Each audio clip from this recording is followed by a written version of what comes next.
Buenas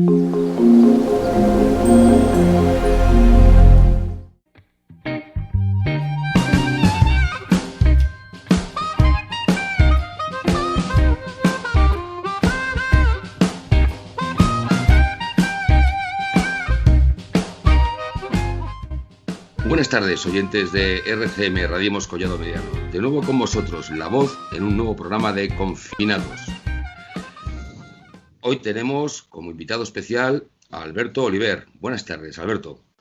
Hola, buenas tardes. Muchas gracias a La Voz por invitarme hoy a Radio Collado y a Diego. Encantado de saludaros. Diego, como siempre, nuestro colaborador permanente en Radiemos Collado Mediano, politólogo y exconcejal de Collado Mediano. Bueno, pregunta de rigor, Alberto. No antes de mencionar a los otros oyentes que estamos grabando este programa, porque hoy en día con las noticias como vuelan y como que cambian, para que no haya ningún error, lo grabamos el día 2 del 6 de junio a las 18:22, exactamente. Como te iba diciendo, Alberto, ¿cómo has llevado el confinamiento? Pues entretenido como poco. Yo tengo 3 hijos, el mayor de los cuales tiene 5 años y bueno, ha sido un poco atropellado, digamos, ¿no? Pero bueno, al final, o sea, la parte mala de tener 3 críos es que tienes que hacer un montón de cosas y tienes que conciliar un montón de cosas a la vez. La parte buena es que no te da tiempo a pensar prácticamente en nada, con lo cual dices, ¿cómo ha llegado el confinamiento? Pues lo mejor que he podido, porque no tenía tiempo para pensar cómo me estaba yendo. Cuando no tienes tiempo para pensar, te tienes que ocupar de las cosas que tienes y poco más, ¿no? Alberto Oliver, diputado de Más Madrid, diputado en la anterior legislatura por Más Madrid, en la Comunidad de Madrid, y nuevamente diputado por una baja. Pues sí, la verdad es que yo nunca pensé, o sea, cuando me pidieron que me presentase en las listas, tampoco pensé que fuese a volver a ser diputado, pero bueno, llegados a este punto, pues bienvenido sea y lo asumo como un gran honor y con una gran responsabilidad para responder y sobre todo representar a todos los madrileños, a los que nos han votado y a los que no nos han votado también, claro. Al final se trata de hacer las cosas bien y poner sentido común. Tú, Alberto, profesionalmente eres ingeniero industrial. Y... Sí, yo estudié ingeniería industrial, acabé, debería haber acabado en el año 2006, acabé pues en el 2008, en realidad, y desde entonces he estado pues muy vinculado sobre todo a proyectos de alta tecnología, temas de fusión nuclear, temas de aeronáutica, mecánica de fluidos, eficiencia energética. Y hace unos años sí que es verdad que pegué un buen giro a mi carrera profesional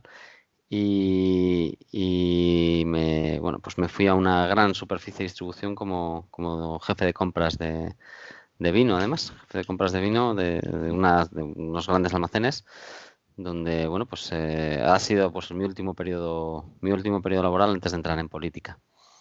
En la anterior legislatura tú estuviste ocupando temas muy concretos con respecto a tu carrera, ¿no?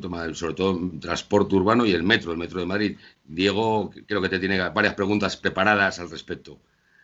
Sí, sobre Pero fue así, todo. ¿no, Alberto? Estuviste dedicado exclusivamente, Sí, prácticamente. sí, básicamente al final, aunque colaboras en otras comisiones, porque los oyentes me entiendan también, al final cada consejería tiene como una comisión específica donde se debaten los temas propios de cada consejería. Entonces, a mí se me asignó en su momento la comisión de Transporte, Infraestructuras y Vivienda, lo que pasa es que la parte de vivienda la llevaba particularmente otro compañero y yo llevaba básicamente toda la parte de transportes e infraestructuras de la Comunidad de Madrid, que implica pues todos los autobuses interurbanos, las frecuencias, las líneas, el control del metro, los autobuses urbanos y también en este periodo de tiempo, supongo que los oyentes lo sabrán, saltó el tema de los accidentes laborales, los accidentes por parte de Metro de Madrid y en la Comunidad de Madrid se estableció la Comisión de Investigación sobre el Amianto en el Metro de Madrid. Y en ese sentido, bueno, pues yo fui el portavoz de mi grupo parlamentario en aquella legislatura, la 10ª legislatura, en todo lo referente al amianto. Y bueno, pues la verdad es que dentro de lo que cabe, fue la primera vez que la Asamblea de Madrid consiguió llegar a un dictamen a la Fiscalía, a la Fiscalía que la jueza en este caso asumió como prueba relevante a la hora de juzgar los hechos y de hecho ahora hay 7 personas en en procesos penales, entre otras cosas, no solo, pero yo creo que sí que ha ayudado a esclarecer un poco los hechos, con el dictamen que se hizo por parte de la Asamblea de Madrid, que hizo un intensísimo trabajo y de investigación muy potente, con los hechos, los tiempos, los plazos, para determinar, bueno, pues qué había pasado y que no volviese a ocurrir en el futuro, claro. Diego, todo tuyo. Una de las preguntas que quería hacerte es una noticia que ha salido hace relativamente poco, que es que el gobierno de Ayuso se apropia de 10.000 bolsas de alimentos donadas por los trabajadores de Metro de Madrid.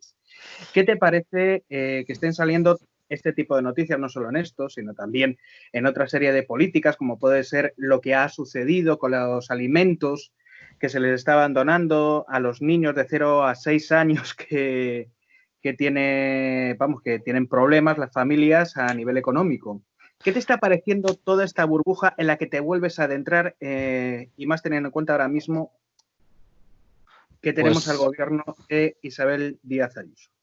Pues una de las cosas que, o sea, yo normalmente cuando estoy en un sitio o cuando paso una determinada situación, para acordarme con el futuro, porque la memoria es frágil y los sentimientos se olvidan rápido, lo que suelo hacer es escribirme los sentimientos que tengo en un determinado momento.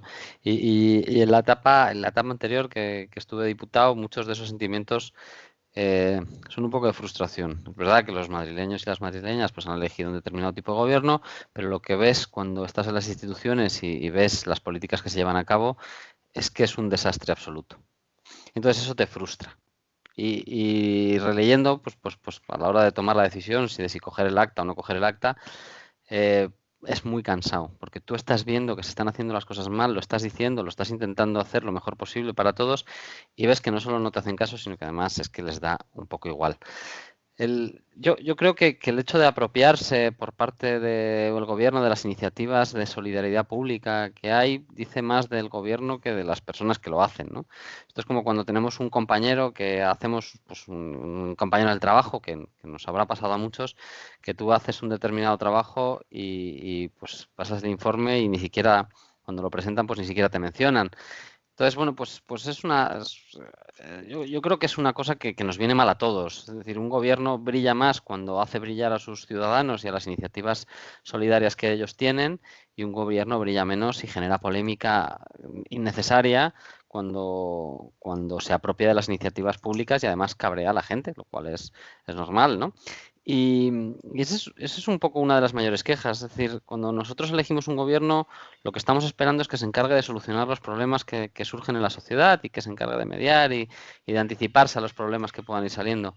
Lo que vemos es que ocurre exactamente lo contrario. Es un gobierno que no ha tenido, durante esta crisis además se ha visto yo creo bastante claramente, no ha tenido iniciativa de ningún tipo.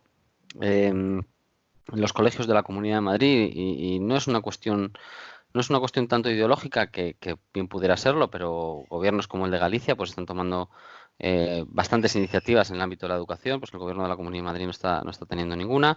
En el ámbito del transporte público pues han hecho algunos tímidos avances, pero bueno, en este caso tampoco era el foco. En el ámbito de la sanidad pues nos hemos enterado recientemente que para abrir IFEMA se cerraron bastantes salas de hospitales mucho mejor preparadas, simplemente pues por darle una lectura, entre comillas, para competir con la información que llegaba de China de que habían construido un hospital en pocos días. Entonces, lo que estamos viendo es una especie de gobierno de artificio que una vez más, y esto es una desgracia para todos, lo que hace son anuncios que luego están sustentados como castillos de naipes en cartas muy débiles.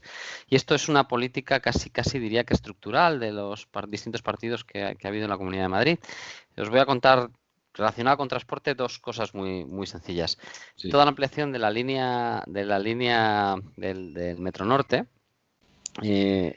no sé si sabéis, las que llegan a San Sebastián de los Reyes y Alcobendas, Sí, correcto. hay que cambiar de andén, hay que cambiar de tren. Pues mire, es anecdótico, pero es revelador de cómo funciona. Lo que hicieron fue que se quedaron sin presupuesto y entonces para ajustar el presupuesto a lo que tenían en aquel momento, lo que hicieron fue andenes donde solo cabían 5 vagones, cuando en el resto de la red caben 6 vagones. Entonces, si pasaban los trenes de 6 vagones, las personas que iban en el último vagón se quedaban encerradas y no podían salir. Entonces, decidieron hacer una especie de intercambiador donde llegaban los vagones de 6, tú te bajabas y te montabas en los trenes de 5 y entonces iban los trenes de 5. Y esto pasa permanentemente con un montón de cosas. Cuando hicieron toda la ampliación del metro este, no tuvieron en cuenta que por allí pasaba el río Jarama y que no se hicieron los estudios adecuados de solubilidad de las tierras, con lo cual ahora todo el metro este está en riesgo de derrumbe porque circula agua por debajo que disuelve las sales que hay debajo del túnel, entonces el túnel queda en suspenso, con lo cual se hunde. Y se hunde no solo el túnel, sino todas las construcciones que hay arriba. Este es un poco y esto lo hicieron así de rápido para poder llegar a las elecciones y poder decir que habían construido un metro al hospital. Y entonces esta es un poco la dinámica que ha tenido en la Comunidad de Madrid probablemente desde la época de Gallardón, sino incluso un poquito después, bueno, o sea, a medio camino, la segunda legislatura de Gallardón, pero sobre todo es muy patente a partir de la primera legislatura de Esperanza Aguirre, donde se empiezan a desmontar las instituciones y la fuerza de los gobiernos en la Comunidad de Madrid y se empieza a ceder al sector privado en una especie de sálvese quien pueda, ¿no? Entonces, bueno, pues este gobierno no es tan distinto a los otros, lo que pasa es que es mucho más evidente porque tenemos una presidenta que cada vez que abre la boca sube el pan. Es más llamativo. Sí.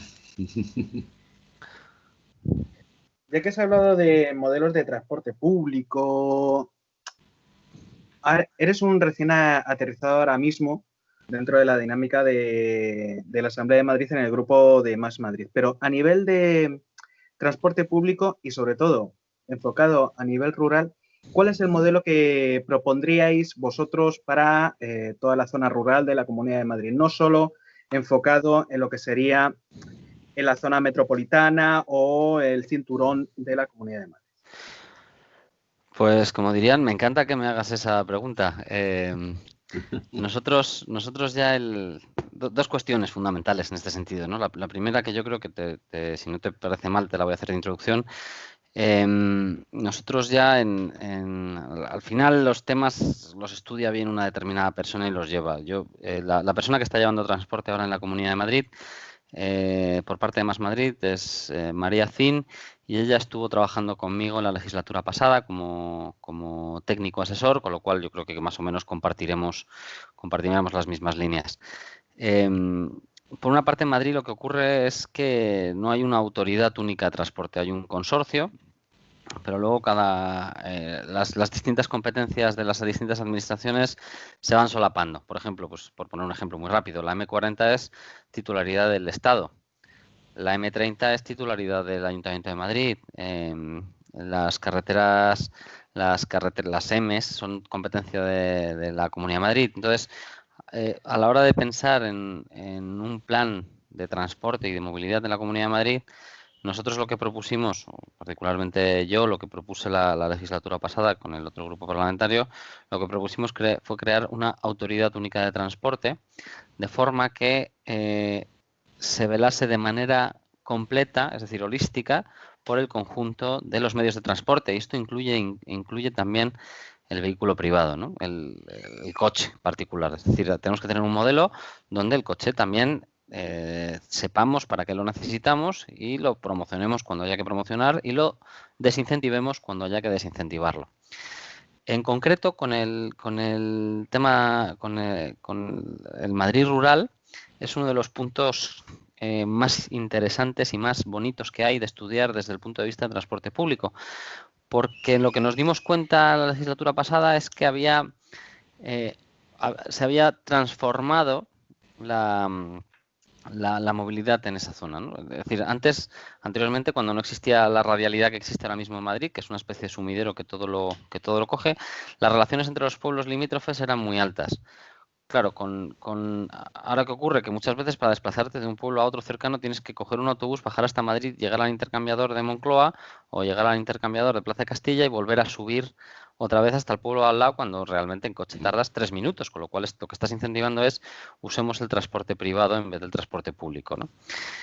Nosotros lo que llevábamos en el programa la legislatura pasada era un sistema radial donde poníamos intercambiadores en un montón de puntos y teníamos en cada una de las carreteras en cada una de las carreteras radiales de la Comunidad de Madrid un sistema de autobuses lanzaderas que solo cogían ese tramo. Entonces ibas, pues por ejemplo, en la A1 o en la A6, que es las que más cerca os podrían coger a vosotros, pues un sistema que recorriese toda la carretera de principio a fin sin parándose solamente en los bordes de la carretera. Y hacer un grupo de intercambiadores desde los cuales se conectasen de manera transversal todos los pueblos de la sierra. Además, en ese sentido, lo que habíamos estado hablando con el colectivo de los taxistas, que es que se podrían hacer lo que en América Latina, pues no me acuerdo, tiene un nombre, no sé si se llaman cochecitos o algo así, depende del país donde estés, donde los propios taxis lo que hacen es trasladar gente hasta las paradas del autobús, muchas veces con servicios bajo demanda, que sería mucho más barato. Para que os hagáis una idea de lo que estoy hablando y de la ineficiencia de algunas de las infraestructuras, el metro ligero que se construyó a Pozuelo de Alarcón va a costar en torno a casi 4.500 millones de euros. Nosotros, con el flujo de gente que tiene, habíamos calculado que sería más barato probablemente pagarle un taxi a cada una de las personas que va en ese metro, para que os hagáis una idea de lo que os estoy hablando. Entonces, un sistema bien organizado, además con las tecnologías móviles ahora es mucho más fácil porque eres capaz de saber cuándo algún usuario va a necesitar un transporte, combinando transporte público colectivo y transporte público individual, porque no hay que olvidar que el taxi es un servicio público. Se puede mejorar infinitamente la comunicación de las zonas de Madrid, de toda la zona de la sierra, de las zonas rurales de la Comunidad de Madrid,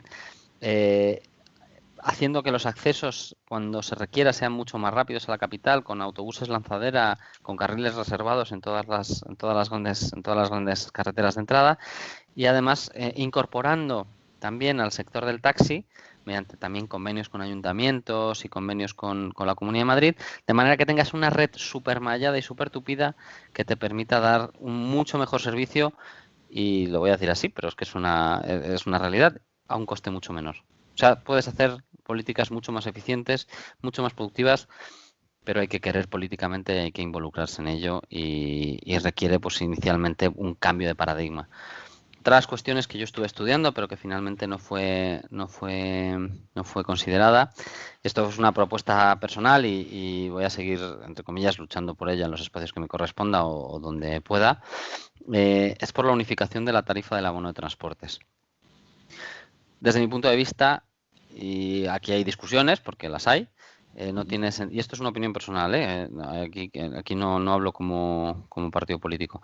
Para mí no tiene sentido que quienes en muchos casos menos recursos tienen y se han tenido que ir a vivir a la periferia de la Comunidad de Madrid, sean quienes más paguen precisamente por un transporte que les ha alejado mucho de la ciudad. Vaya por delante que desde mi punto de vista siempre es mejor trabajar y hacer la vida en el lugar donde te instalas, que al final, bueno, lo estamos viendo con este confinamiento, la cantidad de horas que se pierden en desplazamientos a trabajo y a zonas comerciales para realizar compras, pues es una barbaridad, ¿no? Y ahora, bueno, pues estamos recuperando un poco esa parcela de nuestra vida, más obligados que otra cosa, y bueno, pues estamos obligándonos a reflexionar un poquito también sobre la cantidad de horas que perdemos en el transporte. Es más, si se produjese lo que estás diciendo tú, una red muchísimo más tupida, podría contribuir a un mayor desarrollo comercial entre los pueblos. O sea, podría hacer crecer lugares como, por ejemplo, Collado Mediano, comparado como podría ser tranquilamente Guadarrama. O sea, podría haber un crecimiento en ese sentido. Sin duda. De hecho, una de las cosas que ha ocurrido con el cambio de modelo de movilidad en las últimas décadas, donde se han hecho, pues, carreteras más grandes, transportes más rápidos, ha sido una cosa que se denomina el efecto túnel. El efecto túnel es pues, cuando se crean las grandes infraestructuras, pues Madrid-Valencia, ¿no? Pues se crea la carretera, o Madrid-Vigo, pues se crean las carreteras estas de 3-4 carriles en ocasiones, 2 carriles normalmente, donde los coches van a 120, 130 kilómetros por hora. Los pueblos que antes vivían un poco del comercio entre las grandes urbes, lo que hacen es que se mueren directamente. Y tienes un efecto arrastre donde y además es un efecto arrastre que a la vez se retroalimenta, donde las grandes ciudades atraen cada vez más gente cada vez se hacen los trayectos más rápido, cada vez necesitas menos parar en medio, con lo cual todas esas zonas se van deprimiendo y acaban expulsando a la gente porque ya no tienen ni qué comer, entonces se van a las grandes ciudades y entonces empiezas a tener como grandes porciones muy deprimidas en los caminos. Y ciudades donde además la vivienda cada vez es más cara, cada vez expulsa más a su gente de los centros. Yo creo que la movilidad es imposible pensarla sin el urbanismo, ¿no? Y yo creo que, claro, toda la zona de la sierra, pues toda la zona de las zonas rurales de Madrid en general y en particular la sierra, que la conozco bien, lo que adolece es de falta de iniciativa, de comercio, de negocios, donde cada vez más las grandes urbes, en este caso Madrid, pues va tirando cada vez más de sí porque los profesionales pues viven en Madrid, necesitas gente que trabaje en determinados espacios. Chicos, por favor, estoy hablando por teléfono. Venga, iros. Perdonad. Cosas del directo. Es normal. Estamos normal, en estado de confinamiento y estamos cada uno en nuestra casa, lógicamente. Y hay que saber conciliar. Estaba diciendo Alberto que estas horas son normales, estamos en teletrabajo, a fin de cuentas, y hay que conciliar la vida familiar con el trabajo en sí. Ya hablaremos luego hablaremos de tu trabajo, por favor. Rojo. Esto le da vida, lo que está... nos hace más humanos. Sí, además han venido los tres aquí gritando, una gateando y los otros dos aquí gritando. Pues sí, hay que recuperar lo que decía, ¿no? Que hay que recuperar un poco el núcleo que tenía sentido anteriormente en los pueblos y las ciudades, ¿no?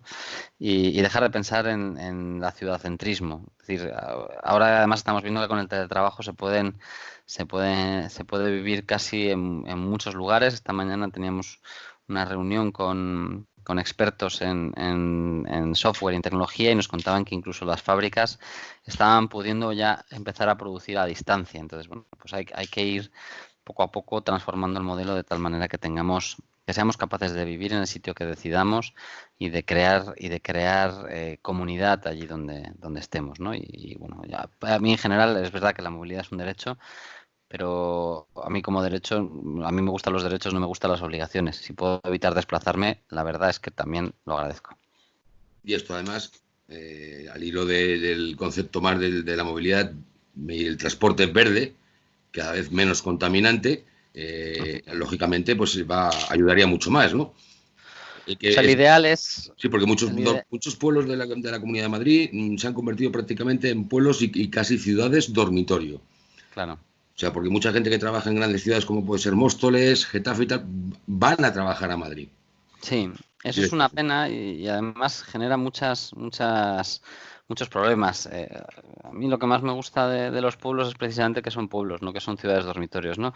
Eso tenía mucho que ver con el modelo que hablábamos anteriormente, que durante las últimas décadas, hasta hace relativamente poco, pues se imponía un modelo con respecto a lo que antes era pueblo, comunidad, plazas comunitarias, espacios compartidos.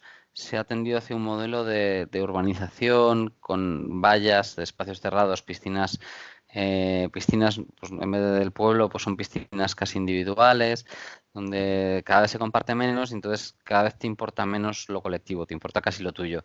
Pero son modelos, poco a poco yo creo que también ese modelo está cambiando, salvo en algunas zonas de nuevo desarrollo, como pues por ejemplo si vais a Madrid ahora y veis pues toda la zona de Arroyo Fresno que se está desarrollando, Las Tablas, San Chinarro, que son avenidas muy grandes que yo creo que despersonalizan mucho la ciudad y que se pierde un poco el sentido de la misma. Es decir, para vivir en una urbanización así te da igual vivir en Madrid que vivir en cualquier otro lado, ¿no? Te podrías ir a Varsovia y si tienes ese tipo de urbanizaciones, pues en realidad tu vida es vivir, ir, dormir, ir al trabajo, del trabajo a casa y ya está, y te olvidas porque vives en una urbanización y sales poco. Es importante que creemos comunidad, que creemos comercios de barrio, que seamos capaces de no tener que coger el coche cada vez que queremos ir a trabajar o a hacer recados, o bueno, pues yo creo que son cosas que son importantes, y la escala humana, ¿no? Que se llama dentro del movimiento de la movilidad, tener unas ciudades que sean adaptadas a la escala humana. Y en ese sentido yo creo que hay varias ciudades, como por ejemplo Barcelona, como Vitoria, que están haciendo un grandísimo esfuerzo con políticas muy valientes de movilidad y que están readaptando las ciudades a la escala humana. Madrid hizo un avance con Manuela Carmena, pero bueno, ahora tenemos lo que tenemos y bueno, pues las políticas de movilidad en este sentido, pues yo creo que han sufrido un serio retroceso, o por lo menos, si no un serio retroceso, una paralización evidente que yo creo que nos vuelve a dejar a la cola en ciudades humanas en Europa, ¿no? Has mencionado antes el tema del taxi, el convenio con todos los transportes públicos, el taxi que es, a fin de bueno, es privado, porque realmente son los propietarios de la licencia son particulares, pero no deja de ser un transporte público regulado, muy regulado. ¿Tú cómo ves el tema, la polémica que ha surgido en los últimos años con los Cabify, con estas empresas? Porque claro, si planteamos ese concepto que tú has hablado de regulación global del transporte, y tal, ¿dónde encajan estas empresas que encima muchas de ellas ni siquiera pagan impuestos aquí en España? O casi no pagan. Pues la verdad es que es uno de los temas que ha estado más candentes en la legislatura pasada, porque claro, estas empresas como Cabify, bueno, más que Cabify, que por ejemplo Cabify sí parece que paga impuestos aquí, Uber no lo hace, sí que es una asimetría importante a la hora de competir, ¿no? Es decir, los taxistas, cuando un taxista se saca la licencia, tiene que pasar una serie de pruebas, de exámenes que le certifican para poder dar ese servicio.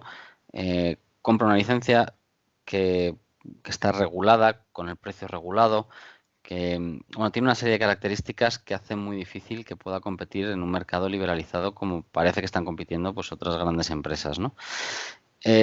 Entonces, ahí hay una simetría que cuando, claro, tú a un colectivo determinado que lleva una serie de años con un determinado trabajo, pues te cargas ese trabajo de un plumazo, pues es normal que salten chispas. Hay modelos que permiten integraciones parciales, pero hay que querer.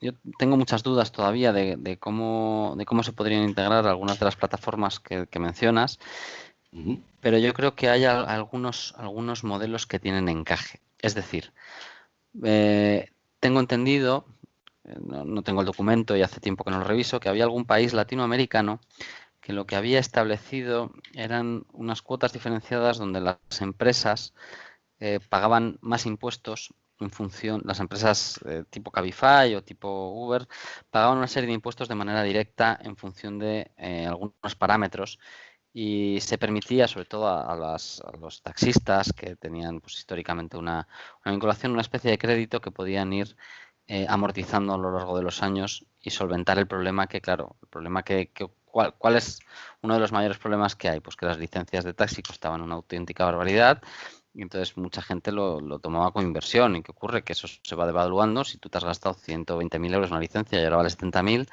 pues hombre, tú a lo mejor pues estás fastidiado y te has hipotecado, has hecho un negocio para poder vivir durante tu vida y poder tener un dinerito ahorrado en la jubilación, ya de golpe pues ya no vale nada. Entonces, yo creo que hay que proteger a toda esa gente trabajadora que ha estado durante un montón de años dando el callo, pero tampoco podemos cerrarnos en banda a lo que va a venir, porque va a venir igualmente. Y si no viene con Uber o con Cabify ahora, vendrá dentro de 5 o 6 años, porque no creo que tarde más, con los vehículos autónomos. Entonces, el problema hay que resolverlo antes de que eso ocurra. ¿Y cómo hay? Pues como ya digo, hay distintos modelos en los que se puede ir trabajando. Y cuando digo que el taxi es un servicio público, es que tiene la consideración de servicio público por mucho que la licencia sea privada, porque la licencia no es, o sea, está cedida por el ayuntamiento y está autorizada por un determinado ayuntamiento. Claro, eso facilita mucho las cosas a la administración si la administración quisiese establecer convenios con el gremio de los taxistas.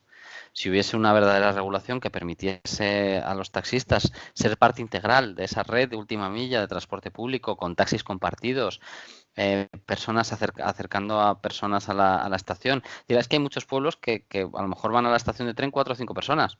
Pues bueno, pues a lo mejor un taxi puede hacer esa labor diariamente y acercar a las personas y no necesitas un autobús que vaya permanentemente de un lado para otro y además con una flexibilidad que te permite ir casi al minuto. Entonces, no, Ujú. no tienes que esperar a lo mejor 45 minutos más para que pase el siguiente autobús, con lo cual tienes una doble mejora. Por una parte, la gente tarda mucho menos en llegar a sus destinos y por otra parte tienes una flexibilidad brutal y con convenios con los ayuntamientos pues eres capaz de reavivar un sector que ahora mismo está... Tal, es un círculo virtuoso. Es decir, cuanto la Ujú. gente menos tarda en llegar a sus trabajos y tarda menos en hacer las gestiones, menos necesita del coche. ¿Por qué la gente coge el coche para ir al hospital? Muchas veces. Pues porque las combinaciones en transporte público son eternas. Te tienes que pedir el día entero para ir al hospital muchas veces, hacerte una prueba que dura 10 minutos. Pues con una combinación de estas características podrías tener servicios expresos al hospital, partes financiadas por los ayuntamientos. Hay un ayuntamiento, creo recordar, Valdemorillo, que hace de 3 años establecieron un convenio con los taxis de Valdemorillo, por los cuales pues todos los vecinos tenían un crédito determinado en el servicio de taxi. Entonces, ese servicio lo utilizaban los vecinos hasta que se les consumiese. Entonces, una parte la aportaba el ayuntamiento, otra parte la aportaban los vecinos y otra parte la aportaban los propios taxistas, que están encantados de iniciativas de estas características. Entonces, en Valdemorillo, durante el tiempo que estuvo Podemos en el gobierno en un gobierno de coalición allí, pues establecieron este tipo de iniciativas. Entonces, bueno, pues yo creo que este tipo de cosas benefician mucho a las zonas rurales, porque si no lo que estás es obligando a que cojan el coche. Y cuanto más cojan el coche, menos transporte público demandan. Cuanto menos transporte público demandan, menos invierte en la Comunidad de Madrid en transporte público. Entonces es el círculo vicioso, ¿no? Es como lo que estábamos viendo ahora de las plazas que parece que van a retirar de la educación pública. Claro, ¿qué ocurre? Que ante la gestión pésima que están haciendo en la Comunidad de Madrid de la educación, la gente huye despavorida. ¿A dónde? A centros concertados. Claro, entonces retiran dinero de los de colegios públicos porque no hay demanda, pero es que, claro, es obligado a que la gente, nadie en su sano juicio acaba dejando a sus hijos en un colegio que funciona fatal, porque son tus hijos. Entonces, ¿qué vas a hacer? Pues te los llevas al sitio que consideres que está mejor. Entonces, la Comunidad de Madrid cumple dos objetivos. Descapitaliza la educación pública, segrega por coles, que además estos coles no tienen, todos sabemos que bueno, pues hay determinados colectivos que tienen mucho más difícil acceso a un colegio concertado, segregas otra vez y vuelves a romper, escacharrar, destrozar directamente, romper los cables del ascensor social. Es decir, la diferencia de oportunidades que va a tener una persona de un colectivo desfavorecido a las oportunidades que va a tener una persona de un colectivo favorecido van a ser cada vez más grandes. Y eso tiene unos costes, no solo como sociedad, o sea, tiene unos costes no solo como rotura del ascensor social, sino que además estamos perdiendo futuros ingenieros, estamos perdiendo futuros astrónomos, futuros físicos, que a lo mejor son los que van a descubrir la próxima vacuna contra el cáncer o los que van a llevar al próximo astronauta a Marte. Y lo estamos perdiendo porque romper el ascensor social es siempre una mala idea. Recordar a nuestros oyentes, porque pues, claro, cuando hablamos, hace un momento hablábamos del taxi, cuando hablamos del taxi no es solo el taxi de Madrid capital. El taxi como transporte público lo hay en todos los pueblos tienen sus 3, 4, 5 X licencias de taxi y es un tema que también les afecta a ellos. Tú ya lo has mencionado de alguna manera, pero vamos, por recordar a nuestros oyentes, porque claro, la gente enseguida pensamos taxi Madrid. No, taxi existe en toda la comunidad y hay traslados en esos taxis entre municipios que es interurbano incluso en un momento dado. De hecho, esa es una de las partes clave. Es decir, en su momento en Madrid, lo que ocurría con Madrid, como la Comunidad de Madrid ha hecho dejación de sus funciones, los ayuntamientos han ido estableciendo convenios bilaterales entre ellos, de forma que los taxis de un ayuntamiento podían trabajar en otro. Es decir, el número de licencias de taxi que tiene un ayuntamiento es proporcional a su número de habitantes. ¿Qué ocurre? Que en muchos pueblos lo que ha ocurrido, por desgracia, es que como no tenían un trabajo continuo asegurado, era más fácil bajar a Madrid y probar suerte, y los pueblos se han quedado sin taxis. En muchos pueblos donde se han establecido convenios bilaterales entre los dos ayuntamientos, entre el ayuntamiento correspondiente y Madrid, lo cual es un desastre, porque el taxi es un servicio esencial para los pueblos. Tú llamas a tu taxista y es que ahora ya ni te atienden, porque si no estás en Madrid, ¿para qué te voy a atender? Si yo en Madrid tengo 5 o 6 carreras al día, o 5 o 6 carreras al día, o 50, y tengo 4 o 5 veces menos en mi pueblo. Claro, es que es un servicio esencial.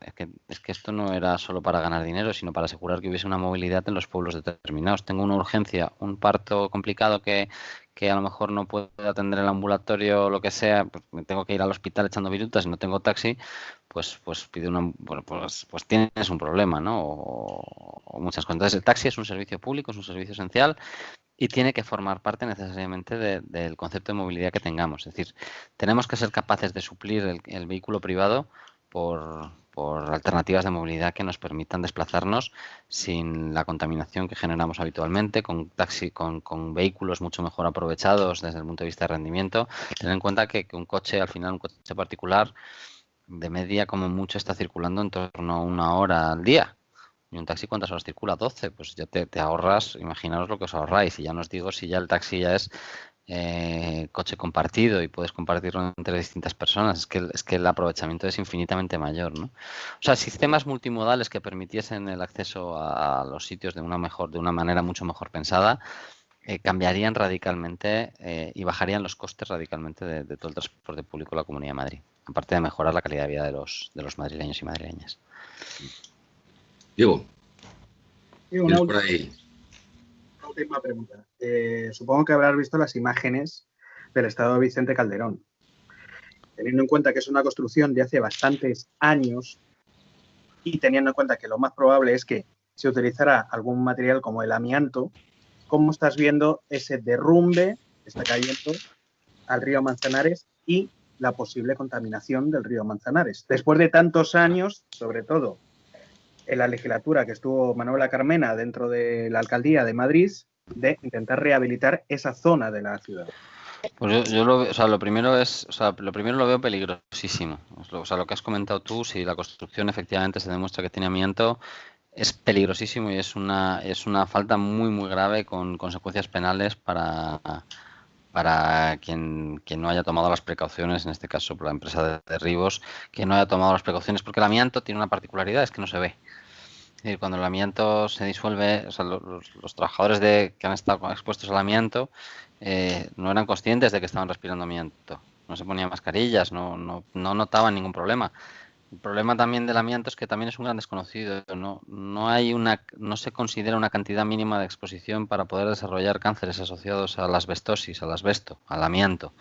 Entonces, puede que una persona poco expuesta durante poco tiempo a determinadas cantidades desarrolle un cáncer que en 10, 15, 20 años pues va a acabar con la vida de esa persona. Y entonces eso se ve a medio y largo plazo y parece que nadie va a ser responsable de eso cuando dentro de 15, 20 años pues haya personas que desarrollen afecciones derivadas de esto, ¿no? Y segundo, yo creo que poca repercusión mediática está teniendo el derrumbe del Vicente Calderón sobre el río Manzanares. A mí me parece una auténtica barbaridad que no se hayan tenido en cuenta o no se hayan tomado las premisas necesarias para evitar a cualquier precio este tipo de cosas. Es decir, el Manzanares, hemos recuperado el Manzanares, que es uno de los pocos patrimonios naturales que tiene la ciudad de Madrid, aparte de los grandes pulmones que tiene de la Casa de Campo, ¿no? Y por ahí el Retiro. Pero aparte de estos pequeños pulmones que tiene la ciudad, el río le da una diversidad y una capacidad que esté fuera de toda duda. Y yo creo que eso lo ha entendido también la corporación, porque de hecho pues tenían la opción, ellos en campaña electoral apoyaron a los remeros de la Casa de Campo que querían volver a embalsar una serie de presas para que los remeros hiciesen sus ejercicios y en última instancia pues no lo han hecho. Entonces yo creo que ellos también son conscientes. Lo que pasa es que yo creo que cuando llegan los ayuntamientos del Partido Popular al gobierno, pues como que las cosas se relajan un poquito, ¿no? Somos todos amiguitos y lo que no te lo arreglo por aquí te lo arreglo por allá, y eso me da mucha pena, es una desgracia. Pero vamos, sobre todo yo estoy extraordinariamente preocupado por el tema de que la construcción, efectivamente, por los años en los que se construyó y por quien ha estado manejando el Atlético de Madrid durante tantos años, se construyese con materiales peligrosos, cancerígenos y que no sabemos qué repercusiones tienen. Alberto Oliver, repetimos para nuestros oyentes que se pueden haber incorporado a mitad de la entrevista, diputado de Madrid, recién, o sea, prácticamente, o estás a punto de entrar, ¿no? Tienes el acta y vas a entrar en breve. Ha sido a consecuencia de una baja de otra compañera, ¿no es así? Sí, efectivamente. En este mundo de la política en la que cada vez más en este país se habla de los sillones, del apego al sillón, estos cambios que no son tan habituales en otros partidos. Aquí, ¿cómo os lo tomáis en Más Madrid? ¿Cómo es una renovación? ¿No hay ningún apego al sillón? ¿Hay gente preparada? ¿Cómo?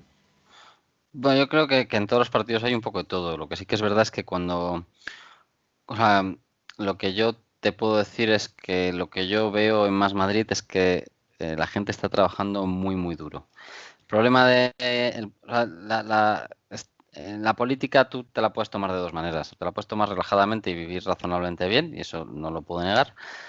Y la otra opción es que te lo tomes muy en serio y entonces trabajes como no has trabajado en tu vida, porque la responsabilidad y el honor de representar a la gente es muy grande.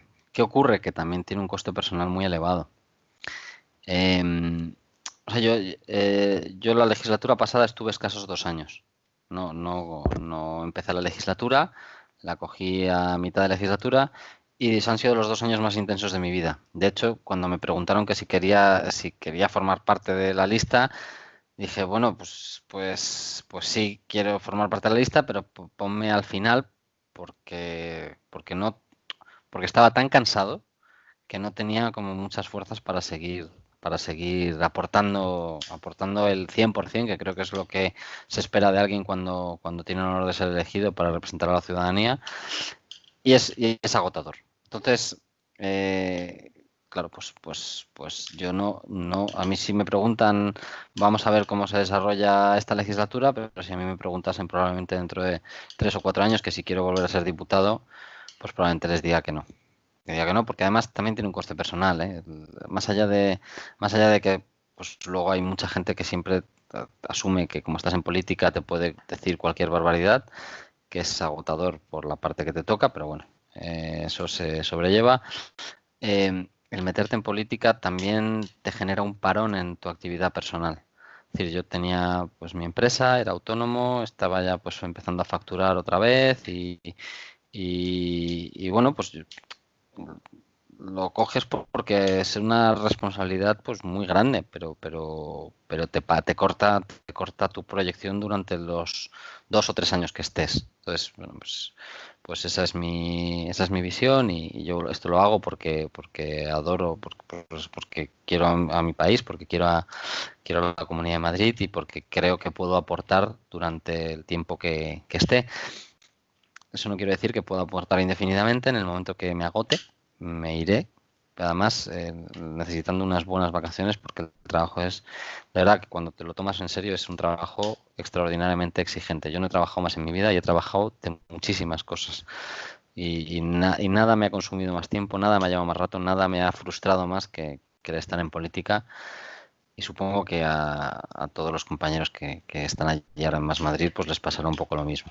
Vamos, yo la sensación que es, siempre se dice, ¿no? Cuando alguien se mete en política se le pone el pelo blanco y se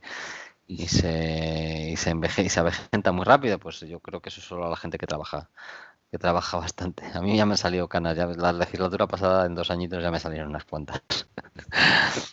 Pero bueno, Tú, Alberto, profesionalmente eres ingeniero industrial, ¿no? sí. Sí, y bueno, te has dedicado la anterior legislatura a nivel político, pues a temas un poco más relacionados también quizá con ello, ¿no? Con la ingeniería industrial, el tema del transporte, el metro y tal. Ahora en el nuevo proyecto, en el nuevo incorporación, nueva incorporación, más o menos sabes ya en qué vas a... Bueno, no, todavía no está confirmado porque al final es un sudoku lo que hay que hacer con todas las personas. Pues, por ejemplo, Alicia, que es la persona que ha dejado el acta, pues llevaba temas de mujer. Entonces, a mí lo que me han pedido me han dicho que prefieren que lo lleve una mujer. Entonces, están reorganizando un poco las comisiones.